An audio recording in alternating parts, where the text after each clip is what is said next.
मंडळी नमस्कार, नवीन व्हिडिओ मध्ये स्वागत. हळू बोलतेय कारण की अरुण झोपलाय. हळदींचा दिवस आहे आज. सकाळी तर मी पटपट रेडी झाले माझी बट ऍज यू नो मला काय तेवढा प्रोफेशनल मेकअप जमत नाही आणि करायला मला वेळ पण नसतो. म्हणून मग आता संध्याकाळच्या फंक्शन साठी मी बोलवलेलं आहे fashion salon and beauty parlour, जिकडे मी नेहमी जाऊन ट्रीटमेंट्स घेत असते. या दोघी जणी आलेल्या आहेत. तिचं नाव काय? नेहा. तिचं नाव काय? धनश्री. तर आता मी पहिल्या साडी नेसून घेतोय. ही साडी आहे. ही साडी तेजवेदीच्या आईने मला गिफ्ट केली होती डोहाळे जेवणाला.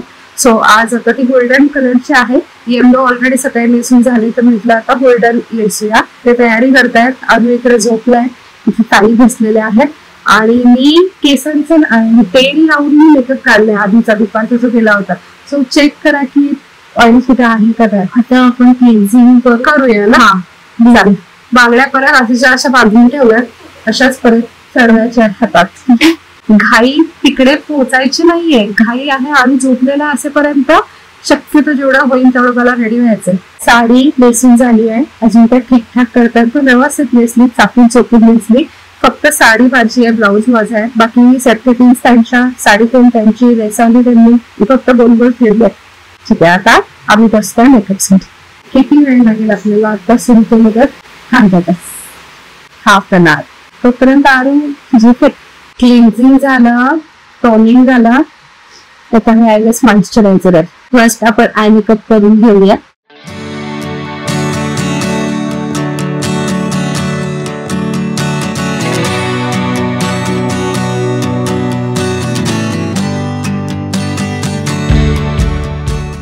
मेकअप आर्टिस्ट तर जातातच घरी क्लायंट साठी, पण मी आता होम सर्व्हिस पण चालू केली आहे. होम सर्व्हिस पण म्हणजे काय काय त्याच्यामध्ये, ज्या लोकांनी यायला जमत नाही वगैरे ते त्यांच्यामध्ये आम्ही घरी जाऊ शकतो. सगळं facial, manicure, hair spa, hair cutting सगळं चालू केलेलं आहे. ओके. कुठली पण सर्व्हिस द्या एखाद्या क्लायंटला घरी वगैरे सुद्धा तुझी. हो. ओके. मग त्याचे चार्जेस थोडे एक्स्ट्रा असते. हा बरोबर. तुम्ही एवढं सगळं सेटअप घेऊन जाता. आमचं सेटअप करण्यात आहे म्हणजे आउटचा वेगळा, पार्लर मध्ये वेगळा. आउटचा रेडीच आहे. जसं आउट असेल तसं सेटअप घेऊन जाता. ओके. आय मेकअप झालेला आहे. आता बेस छान झालाय. मला लाईटच आवडतं. एकदम मी काय ब्राईट नाहीये त्यामुळे मला तसंच करा. छान झालंय. पण ही होम सर्व्हिसचं खरंच खूप छान झालं. म्हणजे आता माझ्यासारख्या लेडीज ज्या लेकरांना सोडून नाही येऊ शकत किंवा कधी कधी लिटरली घाई असते, कधी कधी घरातच आपण एकट्या असतो, कधी कधी नाही जावंसं वाटतं, नाही जाऊ शकत, भरपूर गोष्टी असतात. होम सर्व्हिस अल्बम मध्ये फॅशन म्हणून सुरू केली. खरंच खूप छान झालं. म्हणजे आता नाही तर काय करायला हवं होतं मला आरूला तसंच सोडून. म्हणजे ताई आहेत म्हणा, पण मी तेवढ्या बाबतीत लकी आहे की ताई आहेत किंवा आई आहेत घरी. पण सगळ्यांना तेवढं नाही ना जमत. एकट्याच सांभाळणारं पण असतात आणि बाकी गोष्टी एकट्याच करणाऱ्या पण असतात. तर नाही तर मग आता धावत जायला लागलं असतं पार्लरला, बाकी सगळ्या गोष्टींचा विचार न करून किंवा मग टेन्शन घेऊन असं काहीतरी. बट होम सर्व्हिसमुळे त्याच घरी आल्या.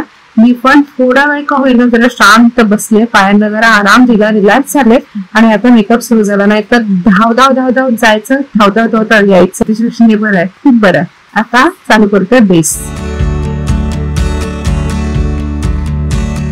त्या झटपट आल्या. पटपट त्यांनी सगळं सामान रेडी केलं. साडीला प्लेटिंग केलं, म्हणजे पल्लू रेडी केला. पटपट साडी नेसवली. झटपट क्लिन्झिंग आणि ते सगळं झालं. पटपट आयशॅडो झाले आणि झटपट मेकअप सुरू झाला. पटपट केलं तर कसं पुढचं पण कामाने मोकळं. पटापटा फोटो काढले, चटपट गेलं. तुम्ही ओरडायला पण नको सासवा. बेस झालाय. ओके. आता काय? Loose powder. ओके. तो सेट ऑर्डर्स ना. हा, बेस सेट पूर्ण होण्यासाठी मग तू पटपट करतेस ना. जावं आवडलं आपल्याला. 100 पैकी 100 मार्क्स. अगं पटपट इज व्हेरी इम्पॉर्टंट. म्हणजे चांगला पण झाला पाहिजे, पण पटपट असेल तर ते प्लस गुड एक्सपिरियन्स लागतो. सराव आहे म्हणून ते पटपट करू शकतात. ज्या नवशिके असतील तेच काय असं डोंट माइंड. तुम्ही पण एक दिवस कोणाकडून काही कॉम्प्लिमेंट घ्याल की काय पटपट मेकअप करते, काय भारी करते. फक्त करत राहा. हायलायटर लावूया आपण. पावडर नाही लावायचं. हा, ब्लशवर.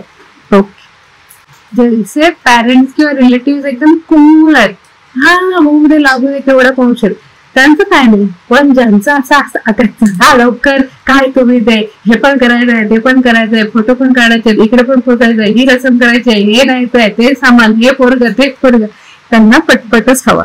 बरोबर की नाही? आयब्रो डार्क करते काय, काजळ झालंय, जास्त वेळ लावला एवढं बास, इनफ. आणि मस्कारा झाला, लाईन लावलं, सगळं त्यांचं सामान आहे. आता लिपस्टिक लावूया आपण.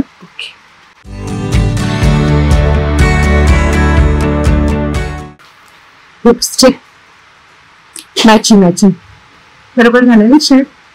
ओके, आता मेकअप फिक्सर.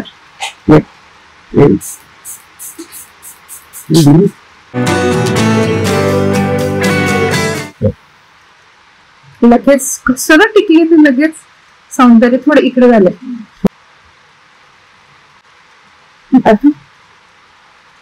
येणार टिकली लावल्यावर लगेच परफेक्ट मॅचिंग सापडली ते बरं झालं. बरोबर, छान, सुंदर, झटकीपट, 100 एकदम व्यवस्थित लाईटच केलंय. मला असंच आवडतो आणि खूप जणांना असंच आवडतं ऍक्च्युली. अरे भारी झालं, पटकन झाला, खरंच छान. कॅमेरा समोर खरंच चांगलं. हेअरस्टाईल करूया. हेअरस्टाईल चालेल. हेअरस्टाईल मी त्यांना सांगितली कशी मला हवी होती, सो त्या म्हणाले चालेल कशी करूया. मी हेअरस्टाईल करायला घेतोय. तिने विचारलं मला क्रिम्पिंग करायची का, पण मी म्हणते नको क्रिम्पिंग, वॉल्युम साठी क्रिम्पिंग करतात हा, पण नको करूया.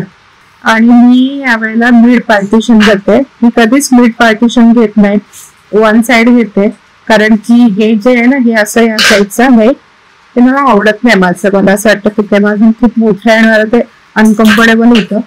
पण रिसेंट मला कमेंट्स पण आल्या हेअरस्टाईलच्या व्हिडिओमध्ये. ठीक आहे, हा आता बरोबर मिड पार्टिशन घ्यायचा म्हणून दॅट सूट्स युअर फेस, किंवा त्याने तुझं कपाळ छोटं दिसतं, पण ते खुल्या केसांमध्ये. आता हे आपण बांधणार आहोत ना, सो मी होते थोडीशी कन्फ्युज. पण आता मी ताईंचं पण ओपिनियन घेतलं तर मिड पार्टिशन चांगलं वाटतंय मला. म्हणजे थोडंसं आम्ही करून बघितलं ना टेम्पररी, सो मिड पार्टिशनच करूयाच. काहीतरी वेगळं, तेच करण्यापेक्षा कळेल तरी कसं दिसतं म्हणून ते ना. म्हणजे इथून पुढे तो पण एक ऑप्शन असेल मिड पार्टिशनचं, ते चांगलं वाटलं तर. नाही ना गरज पेंटिंग करायची, नाही तुम्हाला पाहिजे असेल आपण करू शकतो. नको राहू दे. काय होईल, उद्या परत मला ते स्ट्रेट करत बसायला लागेल सकाळी. कारण उद्या सकाळी लवकर जायचं पहाटे. लग्न मुंबईला आहे, त्याच्यामुळे आम्हाला इथून 7 वाजता वगैरे निघायचंय. त्याच्यामुळे ते क्रिम्पिंग केलं म्हटल्यावर नाचणार आम्ही आज रात्री. मग ते केस खराब होणार, तेलकट होणार, चिपचिप, तर ते मी धुणार, मग ते कधी स्ट्रेट करत बसणार. सो आहे तसंच राहू दे. एकदम चंपू पण नाही वाटलं पाहिजे. म्हणजे तसे केस तेवढे तेलकट झालेत नाही माझे, पण आपण क्रिम्पिंग नाही करत आहोत म्हणून म्हटलं. समोरून एकदम बसले पण नाही पाहिजे. That is the basic need I guess. आणि माझे केस काही एवढे दाट पण नाहीये. ज्यांचे दाट केस असतात त्यांना काय करायची गरज नाही, पण ज्यांचे केस पातळ असतात त्यांना थोडासा आपण त्यांना करायला लागतात 4 गोष्टी. बॅक कोम्बिंग केल्यानंतर सोडवायची कशी केस? सुट्टा कोंबीला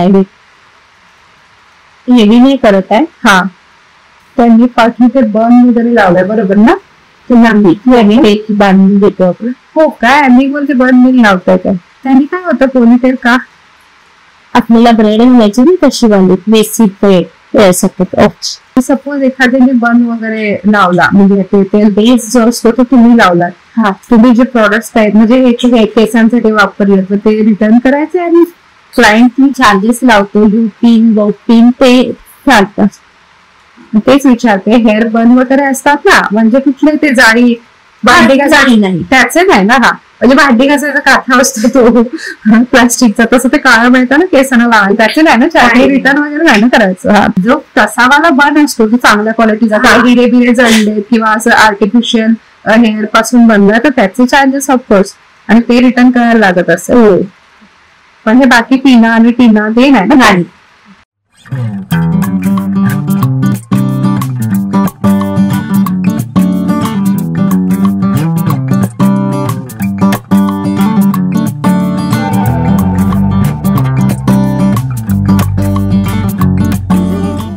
समोरून ब्रेड घालतोय दोन्ही बाजूनी आणि पाठीमागे पण ब्रेडच घालायची आहे मेसी वाली. मेकअपचे चार्जेस किती होम सर्व्हिसचे? मेकअपचे 1000 मिळते. हा. हेअरस्टाईल 700. हा. आणि साडी पॅकिंग 300. मग सायडर की ब्रायडल? सायडरचे. ओके. आणि ब्रायडलचे थोडे जास्त त्या ह्याच्यात असतील. डिस्क्रिप्शन मध्ये नंबर आहे, तुम्ही तिकडे फोन करून विचारू शकता. आणि बाकी सर्व्हिसेस ज्या म्हणजे स्पा झाला किंवा पेडिक्युअर वगैरे झाला तर त्या जसं पार्लर मध्ये आहेत चार्जेस तेच, फक्त घरचे फक्त ट्रॅव्हलिंग चार्जेस वाढतात. हेअरस्टाईल खूप मेन असते नाही का? मेकअप आणि hairstyle can enhance your look और कॅन डॅमेज इट. माझा आवाज थोडासा बसल्यासारखा येत असेल कारण सर्दी मला वाटतंय नाक सोडल्यासारखं. मिड पार्टिशन प्रतीक्षाताईने केलं होतं, 1-2 वेळा केलं होतं आणि तिला ते सुंदर दिसलेलं. तिचं पण कपाळ ब्रॉड आहे माझ्यासारखं, सो मला असं वाटतंय की ते मला पण छान दिसेल. पण ताई माझ्यापेक्षा सुंदर आहे, तिला ते सगळं उठून दिसलं. तर बघूया, मला कळेल तरी मग कसं दिसतंय मिड पार्टिशन एक्सपेरिमेंट. तुमच्या बोलण्यावर विश्वास ठेवला आणि काय तुमच्या नाही, मी लोक मला सांगतात मिड पार्टिशन करायचं, त्याच्यामुळे मी करतीये ट्राय. आणि तुम्ही पण आणि ताई पण. ऍक्च्युली वेळी तुम्ही पूर्ण शेवटपर्यंत बांधलेली खालपर्यंत आणि ते हे पण मडी पण टाकलेली. पण मी केसांची स्ट्रेटनिंग केल्यामुळे म्हणजे टेम्पररी ते सिल्की झालेत केस, तर ते बाहेर येतात, ते सुटतायत. म्हणजे रबरने अडकव तर पिण्याने अडकव काही करा, ते सिल्की झालं तर ते बाहेर येतात. सो मी तिला म्हंटल काय जेवढ्यापर्यंत ते लॉक राहतात तेवढ्यापर्यंत ठेव आणि खाली तिथे सरळ रबर लावून ते क्लोज करून दे. चांगलं आहे ना. ब्रेड बांधून झाली आहे पाठीमागे. आता जिप्सीची फुलं तर नाही आहेत, सो एक आयडिया सुचली. माझ्याकडे मोती आहेत ना, ते काहीतरी करतायत, त्याच्यात काही पिंग घालून काहीतरी करतात.